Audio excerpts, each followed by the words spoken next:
Hello and welcome to the program. Now, recently, the community of Cape Town has lost an iconic figure in the world of radio broadcasting. Munadia Keraan passed on after a long illness. Obviously, she's left a legacy behind. This iconic figure was known throughout South Africa and beyond. We chat to Shafiq Morton, a close friend and senior colleague, about her life and her time at the Voice of the Cape. Mr. Morton, welcome to the program. I find only a pleasure. Now, recently, you know that we've lost a stalwart in media and someone that was obviously connected in very much ways to the Voice of the Cape and yourself as a personality, Munadia Keraan. When the name Munadia Keraan comes to mind, what is it that you first think of? When I first hear Munadia Keraan's name, the first thing that I think of is a whirlwind of energy. She was a person, I actually got tired sometimes just watching her work. She was a person who really rolled up her sleeves and got stuck in no matter what the problem, no matter what the job was, no matter what the story was. And that was the ethos at Voice of the Cape. She would come in like a roaring wind in the morning, and sometimes late at night she'd still be behind her desk updating the website, editing stories, sending SMSs to reporters, talking to management people, doing her other job, which was in finance. So here was a person who 24/7 was dedicated to what she did, and it was always busy, busy, and more busy. For someone to inherit that amount of work, I would say inherit, because I know how these media operations work. Obviously, Munadia had to be there for a very long time. When did it all start with her? Well, she first came to Voice of the Cape in 1995, and that was the first broadcast of this radio station during Ramadan. It was a special events license, and myself and Munadia were two people that were on the first news team, and she was one of the reporters. She did not come on board permanently when the station opened permanently in 1995, but she was basically a freelancer. And she came full-time at Voice of the Cape in 2000. I stepped down as news editor, and she stepped into my shoes, and nothing remained the same ever since. She also took on the role of a program manager along the line as well, and her greatest love, the website, which she developed from about the early 2000s. The website was basically a baby, but she did so many other things. She was a presenter as well, a very good presenter. She could do a serious news program. She could go out and do a community program. She was also fully fluent in English and Afrikaans, a fully rounded media personality. Do you believe that a large part of Munadia Keraan's personality, having fused with that of the Voice of the Cape, is one of the reasons for the success of the Voice of the Cape as a brand itself?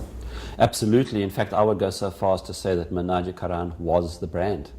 When I remember her, apart from her energy, I will always remember her and Voice of the Cape at exactly the same time. And I mean, her input was beyond that of one person. When I think of the things she did, news editor, program director, running shows, phone-ins, that kind of stuff. I mean, she was doing the work of about 4 or 5 people. So, with going forward, and 95 is there, there's various issues and challenges that went along. I recall the licensing matters and the reapplication for licensing. Was she involved in all of those things also? Yes, she was also involved in that too. In fact, it's difficult to find something that she wasn't involved in. I think the only thing she didn't do was make the coffee.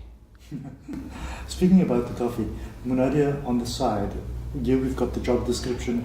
You told us all the type of things she was doing at the station, but during the lunch hour, what was happening? How was Munadia? What type of person was she? As viewers and as listeners of the radio station, one doesn't get that aspect of somebody. You don't know the person behind the person actually. So who was Munadia? That's an interesting question, because lunch hour for her was basically eating Nando's on the run. But the times that I think I got to know her was after the drive time show. We would end at about 6 o'clock. Then the station would be quiet and there'd be very few people in the building, and she'd still be there brainstorming and trying to think of something. And then we would sometimes sit down and chat about the media, chat about Voice of the Cape, and that's where I got to see the other side of Munadia. She is a very intelligent person. She is a very sensitive person, although she had to put on a very, very strong face, being a woman in a man's world, as it were. She was also an intensely private person, and she even said that although I have a public personality, There's a side of me that is private, and she actually managed to keep it private. But she was very fond of her family. She never married, but often her nieces and nephews would come to the station, her family. And her family, I think, in many instances was her pillar of strength, and was also something that I think gave her that human energy, basically. How has things changed since her demise? I know that you spoke about this huge bundle of energy, and when that is taken away, there's obviously a vacuum. How is the Voice of the Cape coping with that at the moment? It's not easy because she did so many things, and she was also not scared to make decisions. A lot of decisions got made, and she had the guts to stand by them. But the good thing about Munadia, she's left a legacy. And that is one thing that I think we should be grateful for and we should be proud of. And the one legacy she's left behind at Voice of the Cape is the website. It's a very curious beast, our website, because it's not a normal radio station website. It has feature stories, it has photographs, it has elements which your normal radio station website doesn't have. I know that our news team, they're struggling they can't, in fact, it's difficult to get into her footsteps, but that's what they're trying to keep up, that legacy, that kind of example.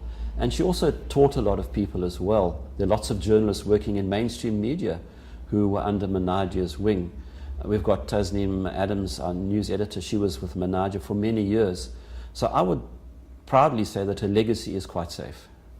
You spoke about the family. On the family front, have you been getting any news as to how they are coping with her passing? I know that there was some level of preparation in terms of she's been ill for a while. But before going to the family, perhaps tell us about her illness. What part do we know in terms of, we know that she's had cancer, but that road and that journey, and as a friend and as a colleague, how did that affect you guys? Well, it was very difficult, but she didn't make it difficult for people around her.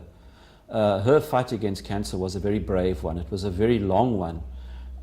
In fact, many people say that she should have passed away a long time before she did, but credit to her fighting ability and the fact that she said she had things to do and she wanted to get them done.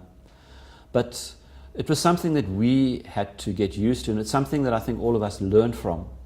What it taught us, that life is precious. She said she was going to live each day as it came. She was going to enjoy each day. She was going to try and look at the quality of life. And at the same time, she decided to also write about her disease. And her blogs on her cancer were, I mean, the response to them was more than viral. It was absolutely amazing. And so she made it easy for all of us to understand what was happening, what was going on. In spite of being an intensely private person, the one thing that she put out in public was the whole process of her cancer. And I think a lot of people learned from it. And I think what we take from that is that it's something you have to live with. You can still be strong, and you can still have a lot of dignity when you deal with it.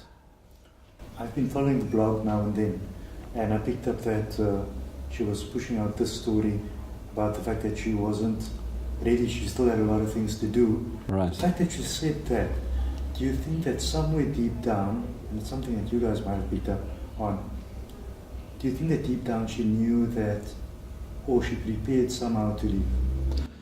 She actually said that it's in Allah's hands. Everything is.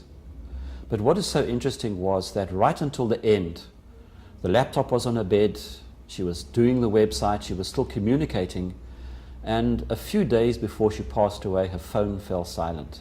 For the first time in my case, first time I can remember, for something like 18 years, her phone was off. And when her phone went off, I think all of us... Totally off? It was switched off. Okay. You couldn't call her, you couldn't communicate with her. Then we kind of felt this has to be something significant. And 3 to 4 days later, she fell into a coma. And apparently, just before she passed away, she sort of sat up, said a kalama shahada, and then passed away. So she came out of the coma at that time? That's what we've been told, yes. I've heard some people saying that the mother has related that story. Speaking about the mother, from your point of view, and you've obviously met the family, how are they doing at this stage? Look, it's very difficult for them. I mean, Munadia was only 47 years of age. She still had so much to offer. Allah took her away. Allah knows best. It's difficult for them. She was the one of 3 children. She was the youngest of 3 children. her father, Maulana Keraan, very well known in the community, one of the stalwarts of the community. Grown up in that environment. Absolutely. I mean, Munadia, I think one of the good things for her from the family that she came, she understood community the minute she came into Voice of the Cape. But her family, I think it's been very hard for them. They are a private family, and I think they are dealing with it, together as a family. But I know that in that house, they're going to miss her laughter and they're going to miss her presence. Going back to 1995, when all of this started, and the Voice of the Cape and its relation with Munadia, do you think that Munadia, after all these years, has pioneered certain areas of Islamic media as a whole in South Africa? I know that there are some level of media convergence that goes on between television, radio and news. But do you think she played an overall picture with regards to Islamic media in South Africa? No, absolutely. I mean, it's no, I would say that, the word icon can definitely apply. As a woman, she pioneered women's issues on radio. She went where many angels feared to tread. She took the heat for it as well. She dealt with issues such as homosexuality, the whole marriage scenario, divorce, and a lot of social issues that many people were just too timid to deal with, and she took them face on, head on. I remember this one incident, I don't know if you heard about this incident when I came to record here. That was the last time I came to film here, because Munadia always said that I would rather come out and do an interview with you. And here's the reason why. Being upstairs at some stage, there was some lights that were standing next to Munadia. I was doing a profile on her because we had this relation where when I went onto television, she always did interviews with me to try and assist me to get that profile going. And there was this one day where Munadia was sitting, there was a light on the left-hand side which started catching on fire. And as I looked at her doing the interview, I saw this flame next to it, and I said, I need to stop the interview. And she said, why? And I said, the light next to you is burning. And we ran out of the room. It was somewhere upstairs. And from that day, we always teased each other, and she said that I would rather come do interviews with you outside the office before you burn the Voice of the Cape down. And if only she should know I'm here on my second interview now that she's gone. So, well, nothing is burning. Yeah, yeah, of course. But I mean, that is typical of Munadia. I mean, focusing so hard on the job, Yeah. the building's burning, as you say. Why? We've got a job to do. That's her. Yes, correct. That's her. With regards to achievements out there, awards and that sort of thing, how is Munadia fared? She did very well. In fact, she won, I think it's a 2009 Vodacom Journalist of the Year award in the community category. And that was for her work on the issue of Muslim marriages.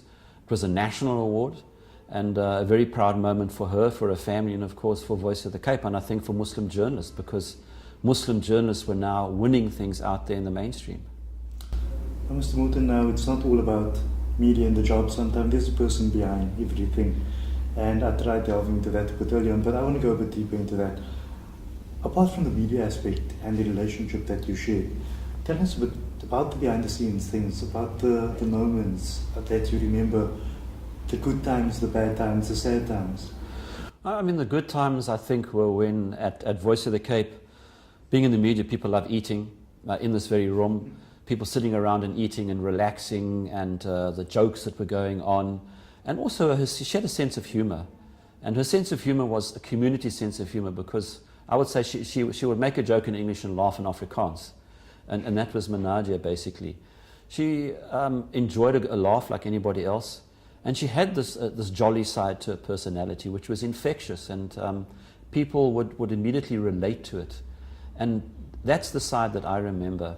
I also remember seeing her in some very difficult times when people in the community were really getting down on her for the issues that she was trying to focus. And the one thing is, I never ever saw her cry once, not once.